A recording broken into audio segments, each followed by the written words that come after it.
How's everyone doing? Good. Come on, I can't have more energy than you. I just got off the plane. How you guys doing? Good. All right, there we go. Correction, I now have 3 sons. My 3rd son was born 8 weeks ago now. Yeah, applause please. There we go. Unfortunately, I was told that this photo looks exactly like me, and I don't know where Linda finds these pictures of me, but she always puts something like me mid-sentence. So, despite the photo, we're still going to have a great time. So I really appreciate you guys, again, the patience while we're letting people get in. I promise you it's going to be a very educational session between myself, the CMG team, as well as John Silverman, a mobile expert, to talk after myself. Before we get started and we talk about this concept of micro moments and looking at the biggest opportunities in these small moments, just by a show of hands, who here believes there's been a mental model shift and how your customers are trying to find and engage with a business like yours? Raise your hand. Okay, just about everyone in the room. Some of you are yet to be believers. Here's the challenge, is that our consumers' mental models have changed, but our mental model as a business owner has yet to shift to match that to a customer. So how do I know this is true? I can just look at one particular statistic, and that's media consumption, right? So 43.6% of our media consumption time is spent on digital as a consumer, but as a business, it's only 25% of our overall investment. So there's a huge disconnect, and this tells us internally that your mental model has yet to shift to match a consumer's. So I keep using this buzzword of a mental model. You might be saying, what is a mental model? And what I'd like to do is give you an example. Who here is familiar with Roger Bannister? Anyone? 2 people. Okay, I got some explaining to do. Roger Bannister is the first human to ever run a sub 4-minute mile. And he did this in 1954. So the mental model instilled by physicians, trainers, other runners was that it was impossible. In fact, they believed if you tried to run at that pace for that extended period of time, that so much blood would pump into your heart that your heart would explode. This was the mental model. So Roger Bannister, a physician himself, trained for 2 years, called all of these reporters around a track in Great Britain, and he crossed that mile marker at 3 minutes, 59 seconds, and a little bit of change. So what's fascinating, for those of you that know the story, it's obviously unfortunate, is that Roger Bannister's heart did actually explode. So come on guys, his heart didn't really explode. It's like, this is the worst story that anyone has ever told. Why would we tell this story? No, it was totally fine. What is fascinating is what happened after he accomplished this feat. Within 30 days, there was 30 humans across the globe to run a sub 4-minute mile. Within a year, there's over 100 humans across the globe to run a sub 4-minute mile. So the question is, did the human body change? How much blood the heart can intake increase? Legs become faster for humans? Were these people wearing the first edition of like the Reebok pump shoe or something? Or is there simply just a mental model shift of what was possible? The obvious answer is the latter, a mental model shift. So the goal of this session is for us to begin to shift our mental model to think like a customer. Is that fair enough? Yeah? Okay. So it's important to understand, in our perspective, the future is limitless, right? Let's start with our mission. Our number 1 mission is to organize the world's information and make it accessible and useful. You guys think we've done a pretty good job with that with Google.com? Yeah? Yeah? Okay. We're also trying to create better ways to access the internet, bigger, better, faster, things like Google Fiber. Has anyone heard of Google Fiber? Okay? Lining the streets with fiber optic cables to give people internet speeds 1,000 times faster than experience. Furthermore, creating access to information is something that we're trying to accomplish and is now one of our missions. With Project Loon. Has anyone heard of Google Project Loon? One? Okay. We're actually putting hot air balloons into the atmosphere to give people their actual Wi-Fi hotspots, to give people access to the internet in places where historically they've not had access to net technology or low social economic standing. Places around the world, Africa, India, China, as well as we get into the United States. In fact, about 3 months ago, there was a news story about how one of our balloons fell onto a house in New Mexico. Did anyone see that? Yeah, it's awesome. Thankfully, no one was injured. But we're also trying to create unique ways to access the internet. Who has heard of Google Glass or seen someone with Google Glass on? Okay, that's more of a product that most individuals have heard of. Who's heard of Google Lens? Okay, we've originally developed this for diabetes patients, where you can put in this contact lens, and it'll actually measure the blood sugar level in the tear duct in your eye and ping you a notification in the contact lens when you need to take an insulin shot, so you don't have to prick your finger 5-10 times a day. So for us, the obvious next step is to make this a piece of wearable technology. So if anyone came and introduced yourself to me, I don't suffer from diabetes, but I'm actually a beta participant in Google Lens, and you probably noticed that my right eye is a slightly lighter blue than my left eye. And that's because I'm wearing Google Lens. What's interesting with the approval of the TV station here is because we had limited seating, we're actually broadcasting this session. As of right now, there's 214 people that are actually watching this presentation from the contact lens in my eye. Like I said, the future is limitless. Yeah, go ahead. Well, you can wave to him. Wave to him. There you go. Some of you are gullible. So, yeah. The diabetes portion is true, but I'm not actually broadcasting anything from my eyeball at this point in time. So let's dive in. When we talk about Google, first thing I want to just see here. I don't know if this looks familiar to anyone, but just real quick, raise your hand if you've ever actually done a search on Google. Okay, so the majority of us. Let's understand what this means, what we're seeing, okay? Oops, sorry. First and foremost, we're seeing AdWords in regards to the ads that actually show up on a search engine. And then furthermore, you're actually seeing AdWords extensions. So extensions is something that I'll talk about more in depth as we move forward. But those are call-out extensions, call extensions, location extensions, and I'll explain a little bit more in detail what those things actually mean. And then of course there's organic. What's missing from this page? That used to be there, that's no longer there. The ads on the right-hand side, yes. That is a change in the shift that we actually made pretty recently. And what's interesting to note, and we talk about Cox Media in general, is when we talk about beta, is what Linda was saying, we actually notify them of changes that are going to take place within AdWords. And this is a change that we notified was going to happen. And here are things that you should prepare for and do for your advertisers before this right rail goes away. So once that right rail went away, based on the last time I looked, Cox Media's customers' ad position, where they show up, actually increased and their costs decreased. But customers not working with a premier partner, their ad position decreased and their cost increased, right? So it's very important that you choose a vendor that is actually understanding what's taking place in this ecosystem. So let's take a look at a quick video in regards to Google in 2015, questions that we actually asked.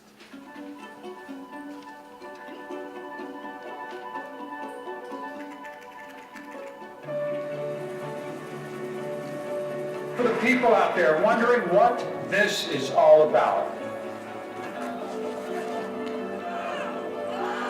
Whether it's about courage or controversy, well, I'll tell you what it's all about. It's about what happens from here. Thank you, and good night. Live, fight like hell. It's not just about one person. It's about thousands of people. It's about all of us.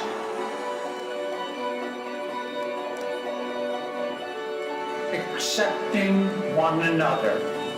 This morning, the Supreme Court recognized that the Constitution guarantees marriage equality.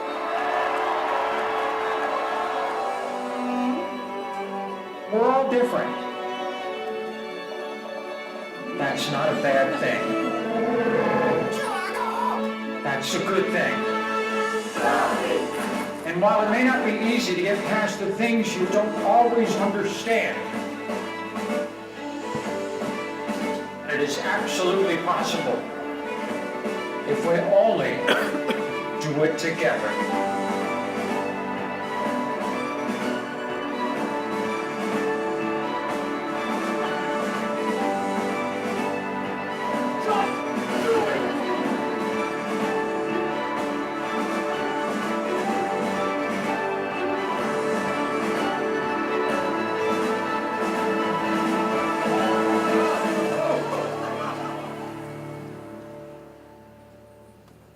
So that my favorite one, obviously, being from the Bay Area, in the time of year, is Steph Curry and the Warriors with the championship. But that just gives you some insight into what we search for. Truth number one I want to share with you is that some moments matter more than others. Okay, so these moments in consumer behavior and how they're searching on Google might not pertain to your business. So always keep that in mind. That truth number one: some moments matter than others, and I'm going to get into what moments mean. But what's also important for us to understand when we look at Google is that 15% of all searches that take place are brand new, meaning we've actually never seen someone type that in before. So if we were to take this room for easy math purposes, because I'm not a mathematician, let's say there's 100 people in this room and we all wake up tomorrow with a leaky pipe in our kitchen faucet. And let's say none of us are plumbers, we're not handy, we have no idea what we're doing. Similar to myself, we're all like me, right? We all go to Google, we would all type something in that's a little bit different to find a plumber. But what's fascinating is that 15 people out of the 100 people in this room would type something into Google in which Google's never seen typed in when trying to find a leaky pipe repaired.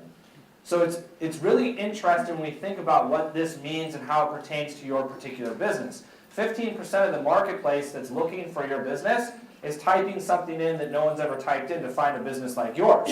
So how can you engage with those particular types of consumers? And it all comes down to, if you want to, first and foremost, and second of all, how are you going to engage with them with different types of keyword matching and solutions along those lines, which I will discuss as well as we move forward.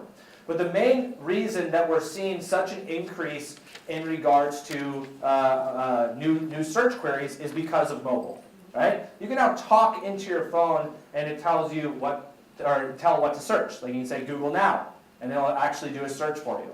So we think about mobile. We've always known that marketing's always looked for reach, influence, and results. The difference is now is we're on smartphones and different cell phones. Let's take a trip down memory lane, right? My hero, because he was dating Kelly Kapowski, was Zach Morris, who had this cell phone. But what's interesting, only $3,900 for this particular phone, 30 minutes of talk time. That seems pretty good, right? Let's continue to fast forward. This was my dad's favorite phone. StarTAC, remember this? This was the first phone that had text messaging, SMS. So, does anyone know what this says? It took forever to text, is what that says. Because you guys remember that? I remember like the first time a phone, like just texting, it's like 222. I mean, what a joke. I mean, how horrible is that? As we move forward though, we're starting to notice that we're now using smartphones, and it's official. We actually now have more searches taking place on smartphones than we do on desktops. Now, obviously, it's becoming more and more prevalent where consumers have smartphones. Is there anyone in the room that doesn't have a smartphone? And if you raise your hand, we won't make fun of you, I promise. Okay, everyone in here has a smartphone. I actually envy, my mom does not have a smartphone. I envy her. My work days that were 8 hours a day are now 16 to 18-hour days because I have teammates all around the world. And it's all because I'm constantly connected to my smartphone. But we're getting more searches on smartphone because more people are actually getting into the game. Let's think about it just from this perspective. Let's just rewind the clock 7 years ago, okay? 7 years ago, a device is what you needed to get online. What was that device, generally speaking? A laptop or a computer. What was the investment in a laptop 7, 8 years ago?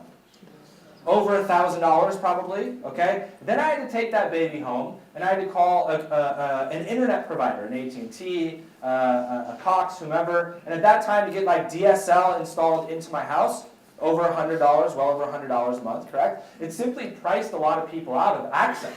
Now you can walk into T-Mobile as a non-T-Mobile customer, get a free smartphone and unlimited access to the internet for $59 a month. So there's more skin in the game for consumers, and we're seeing a transition going towards mobile, and it's obviously speaking that way in regards to the searches that are taking place. So what does this mean for you, okay? Mobile friendly on search, right? So what we need to see from Google's perspective is regardless of the device that I'm going on, I'm seeing the same thing, it's responsive. Is everyone familiar with this term, responsive? Okay? Who here does not have a mobile-friendly website or responsive design website? Raise your hand.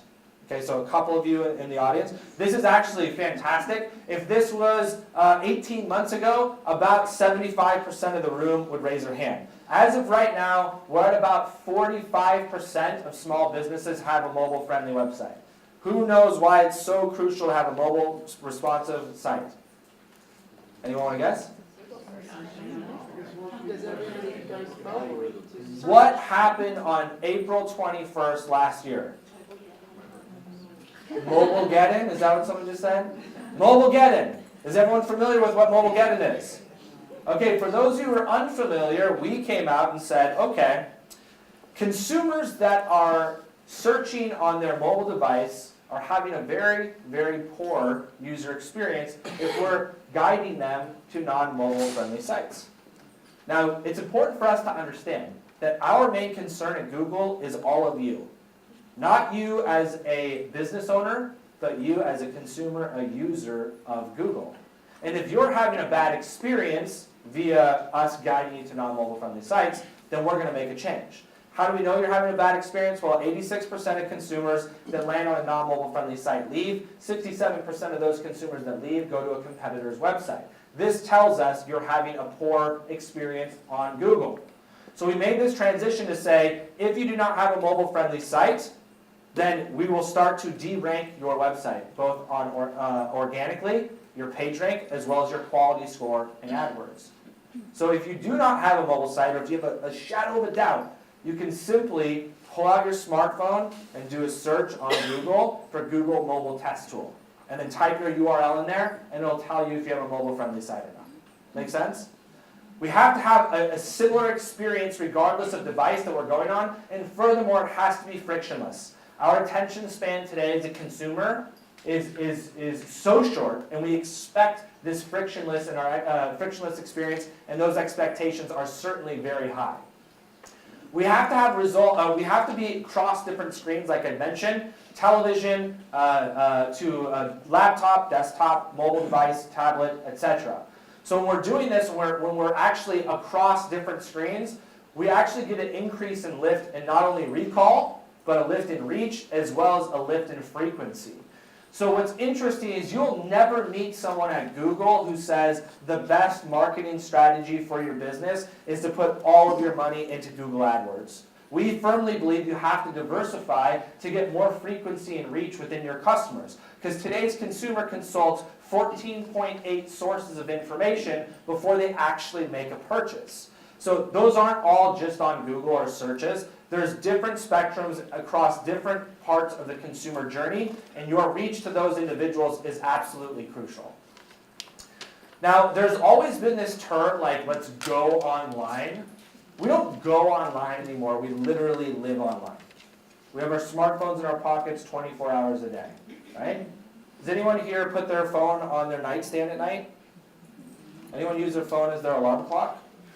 Anyone think it's weird that your phone's a better alarm clock than a real alarm clock? I think that's just kind of weird, right? But this is not only, like, we have the access 24 hours a day, but this is also how we document life, right? Let's see, 2 Saturdays ago was my 7-year-old niece's first dance recital. And who has kids here? Yeah? So we were fine with the first 2, but now that I have 3 kids means that I'm late for everything, never on time, never once. So we roll into this dance recital a little bit late, and literally what I saw could have been a study on human behavior. Because every single person in the audience was watching the 7-year-old dance recital like this, with a tablet in front of their face. I was like, wow, this is insane.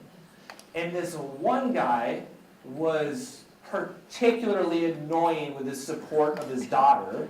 He was like, yeah, Jenny, go, woo!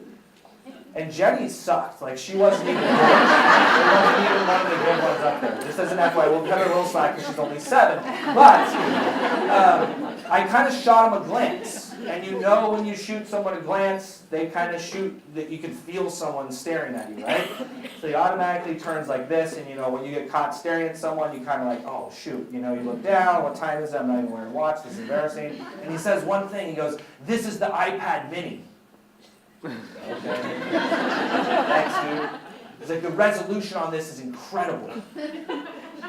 the resolution on your kid in real life is incredible. Like if you take the tablet and just look, you're going to see sweat, you're going to see hair color, it's going to be insane. That's what's amazing, right? But this is how we document life. Furthermore, you can just launch that onto your Snapchat, you can launch it onto any other social media platform that you find relevant or find information at any point in the day. We all suffer from something, unfortunately. It's called nomophobia, which is an abnormal, irrational fear of being without one's mobile device or being unable to communicate or away from a power source. Who here has gone to an airport in the last 12 months? Have you ever noticed there's like 25 people frantically huddled around one area and you're like, what the heck is going on? Like, is my flight going to be delayed? Like, is there a situation happening at the airport? No, that's the one power outlet in the entire airport. And people are walking around like, oh my God, I have 70% battery left. It's a 90-minute flight. Like, I don't even know how I'm going to do this. And they start freaking out, right? But this is legitimately a fear of individuals not being able to communicate. I would rather lose my wallet than lose my smartphone. If you think about the purpose my wallet holds, it has cash and credit cards. Guess what? My phone does that for me. I can easily do a search on Yahoo, just kidding, Google, and look at different hotels, gas stations, restaurants where they accept Google Pay, where they accept Apple Pay. Whatever they accept, I can pay for it in regards to that in that manner. And furthermore, it takes a lot less time to call the credit card companies, get me one sent, versus going into Verizon, putting my name on a list, and waiting 4 or 5 hours to buy a new smartphone. So there's a couple moments. I told you that before that truth number one was that some moments matter more for you as a business than others. We've identified 4 key moments that we think are crucial. The first one is I want to know moments, right? So a couple interesting statistics for you. 65% of consumers are actually looking up more information online now. But also, 22% of smartphone search occasions are driven by a television ad. What's interesting is a consumer that sees your television ad is 155% more likely to do a search for your business in general, right? So if we're not participating in AdWords and we are doing TV, we should definitely connect those because they're a beautiful, beautiful marriage. Second, I want to go moments. We found a 2x increase in near me searches. Essentially, someone putting in their smartphone, salon near me, restaurant near me, auto dealership near me. And then 82% of smartphone users actually use a search engine when they're looking for a local business. How many of you would consider your business to be local? Okay, so just about everyone here, right?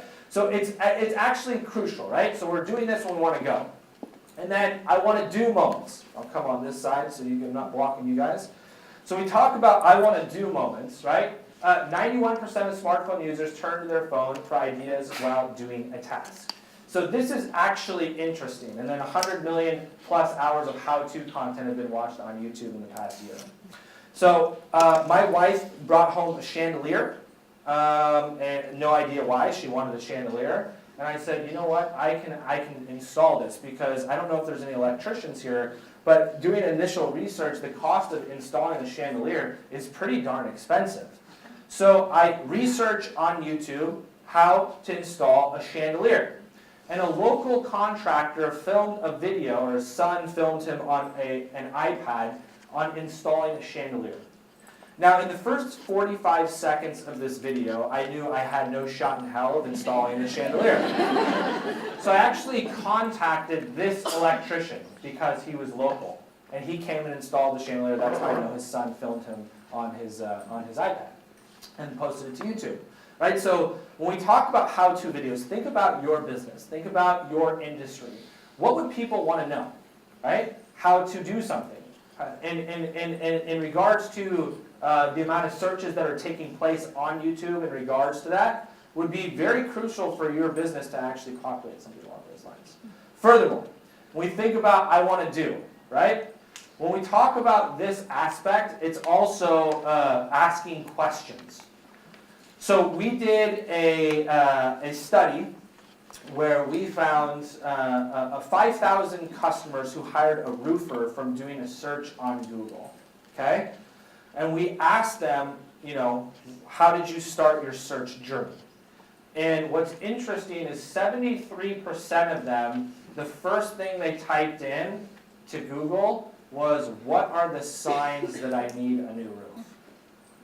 Out of those 73%, 65% hired the roofer that could answer that question, right? So when we're looking at how I want to do something, it's really a purchasing behavior in regards to consideration. My advice to you would be, talk to whoever answers your phones. Talk to whoever greets customers when they walk into your store or walk into your lot, and ask them, what are the top 10, top 20 questions that people ask us when they contact our business? And then I would create an entire strategy and campaign on answering those particular questions for your customers. I want to buy moments. 82% of smartphone users consult their phone while they're shopping. This is insane. We do this all the time. Who does this, right? The number one thing we do while we're on a car dealership lot is we actually try to find the same make and model car we're looking for at a different dealership. It's just crazy that with today's consumer, you have to protect your market share that's in your store, right? You get them to your store, and you still have to protect that market share. An interesting example for me, like I said, I have 3 sons. When my first son was about 6 months old, I was coming home from work. My wife called me and said, can you stop at the store? And I said, what do you need? She said, I want to introduce Nate to some baby food. So can you pick up some baby food? I said, okay. So raise your hand if you are a mother. Okay. So my wife now knows this, but at the time she was new to motherhood, to cut her a little slack, she now knows if she wants me to do anything for the kids, she has to give me explicit instructions. It can't just be get baby food, right? Raise your hand if you're a father. You know, if that's the only instruction I get, then that's all I'm taking. I'm not calling back for further instruction. So I'm like, it's okay, I'm a good dad, I got this. You know, I'll go to a Safeway, as the supermarkets that we have in California. And I go to the gentleman, I say, excuse me, sir, where is the baby food? And this is where I really start to kind of freak out. He says it's on aisle 6 and on aisle 7. Wait a second, there's that much baby food in the world that it has to exist on 2 separate aisles? I walk in and I'm like, my gosh, this is ridiculous. How am I ever going to find baby food? But guess what? My handy dandy smartphone in my pocket. Pulled it out, started doing research. Organic baby food versus non-organic baby food. Gerber versus Earth's Best. There have been any baby food recalls, because Lord knows I'll pick that one, and my wife will know that it's been recalled. After about 2 to 3 minutes, I was a baby food expert. In fact, another new father came in at that time, completely panicked. I'm like, dude, I got you. I'm an expert. What do you need? What are you looking for, right? I was breaking it down for him. We both walked out of there with 10 jars of Earth's Best baby food. I was a hero when I got home. I can only assume the same for him, right? But that's what we're doing. We're shopping while we're actually shopping, which I think is insane. Here's the challenge when we look at your business. Sorry, let me slide out of the way here for you guys. When we talk about how this has changed the consumer journey, first and foremost, immediacy of action. Consumers today act on any stimulus whenever we're motivated. The challenge with that is from a consumer standpoint, we have high expectations of what we're going to find. This is the challenge from our standpoint. The high expectation and the types of content that consumers are going to interact with. We're at a stage right now where all of you, as consumers, are so sophisticated with the types of content that you want to interact with, which causes us at Google to make our platforms, within AdWords specifically, more sophisticated and complicated than it's ever been. You, as a consumer, are actually putting the challenge on you as a business owner. Because you're so sophisticated as a consumer, and Google has created this sophistication on the back end, in our opinion at Google, it's simply impossible for you to set up an AdWords campaign and manage an effective return on investment for your business. Because it's so complicated and sophisticated, and that's because consumers have high expectations. Furthermore though, the biggest challenge for most businesses now is we make unscripted decisions. I won't take a poll, but for most businesses, they've actually seen a decline in repeat and referral business over the last 2 to 4 years. And the reason for that is because at this stage, consumers are more loyal to the need in that moment versus your brand or your company.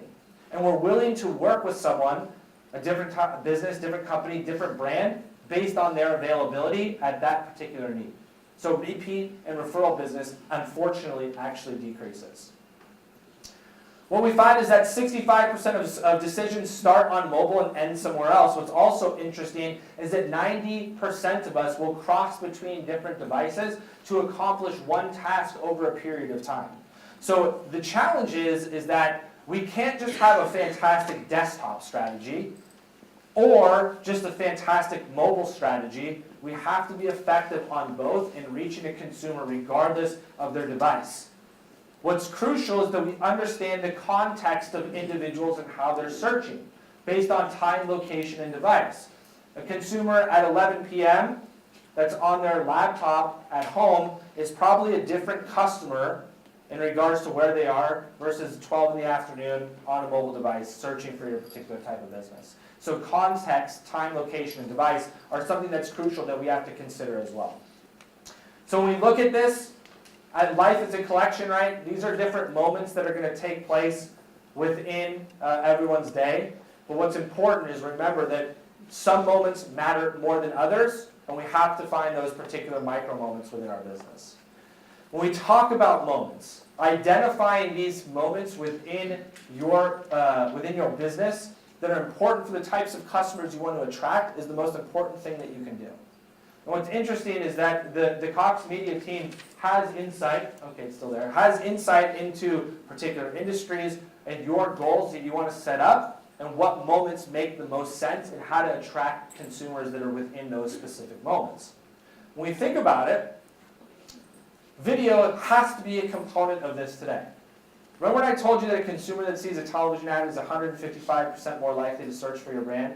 A consumer that sees your online video is actually 425% more likely to do search for your brand, right? So penetrating video in regards to where consumers are is one of the most important things that you can do today, right? And we're not suggesting that you invest in a videographer team to come out and shoot this elaborate online video for you. Most of you already have some sort of content that's created for television advertising, which can, I don't want to ruin the artistry of your television commercial, but if needed, can be cut down or shaped to fit something that would fit on YouTube, that would engage with consumers. Or, since everyone in here has a smartphone, your smartphone, if you have a newer one, shoots 4K video, which is really, really high definition, right? So you have the ability to engage with consumers in this particular place.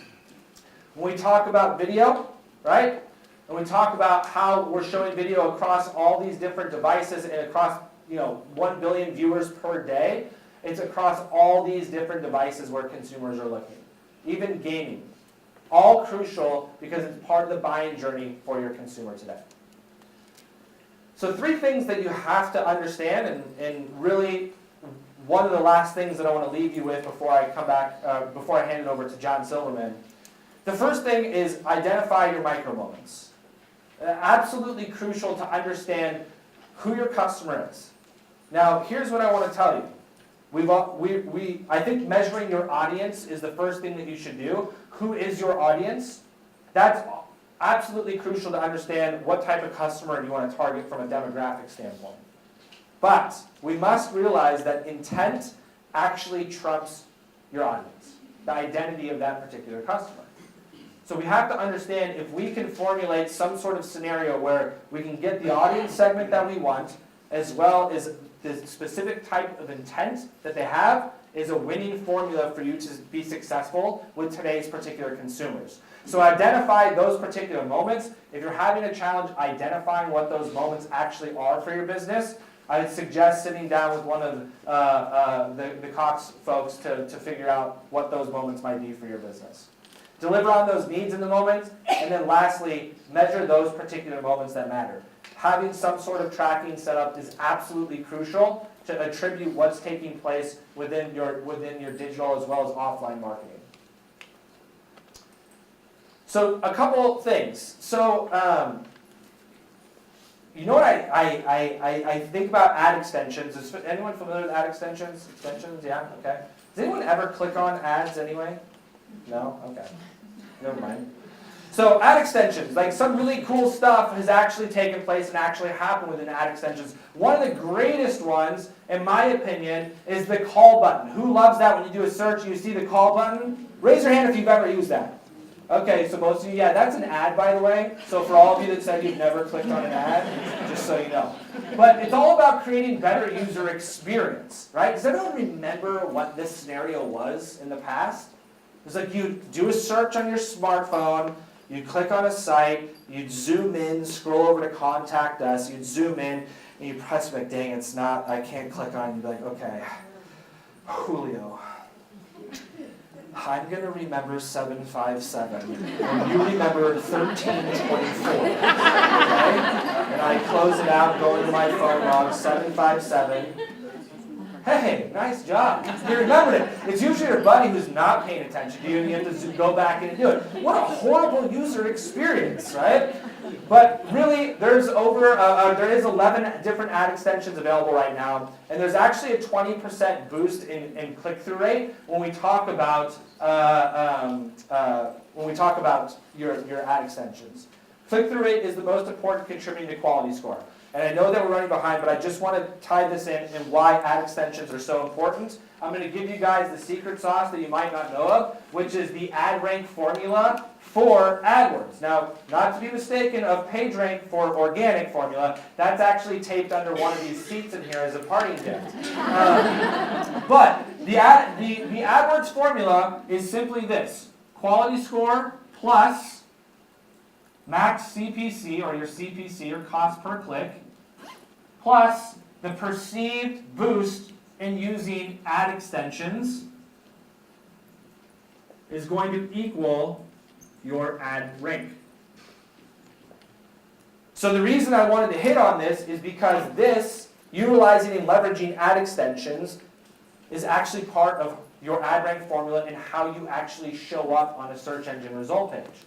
If you're not using ad extensions, you're actually dinged and you're going to show up lower and have to pay more to show up higher atop of a search engine.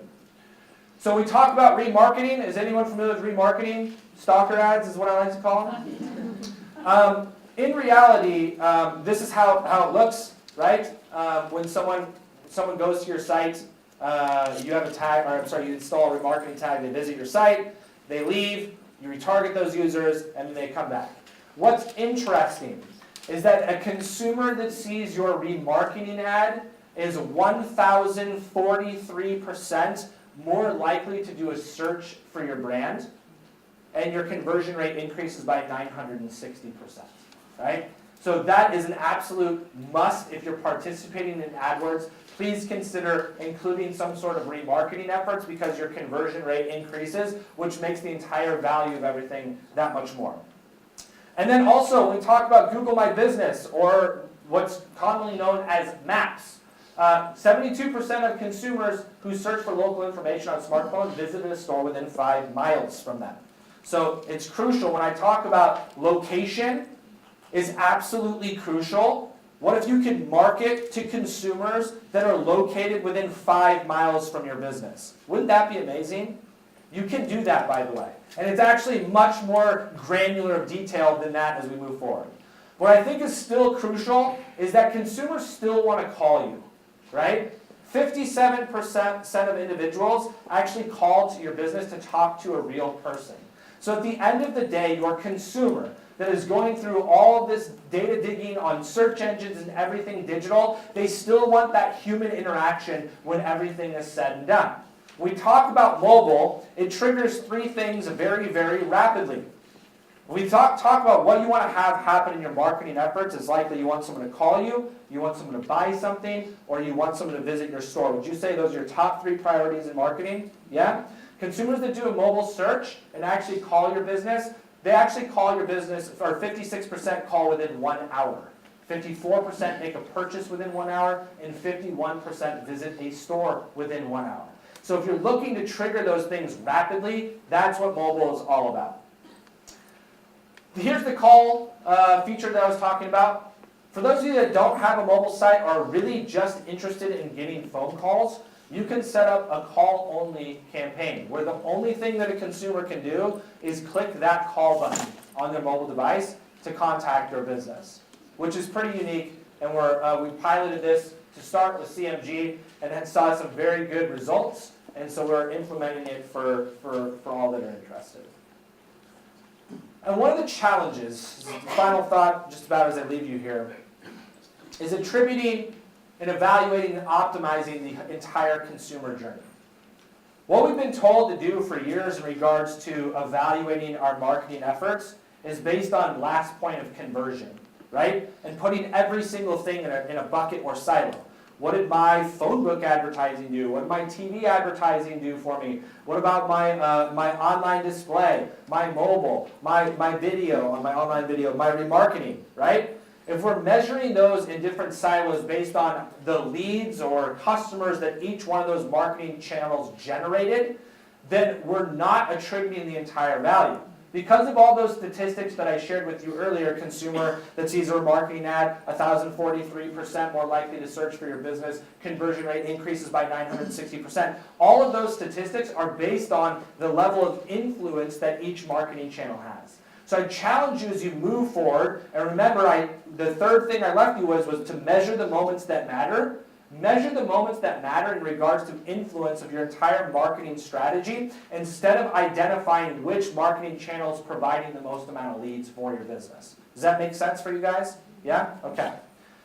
So the challenge is managing all this effectively at scale without putting your head through a wall is something that is challenging for most businesses.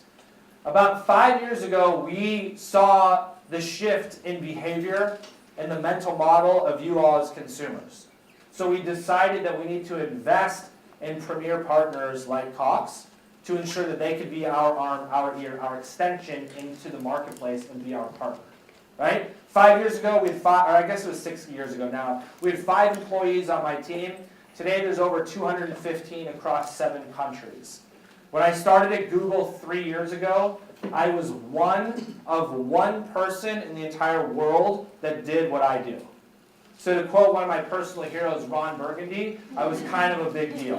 Right? Today, though, there's about 14 of us around the globe that are helping educate businesses like yours on behalf of partners.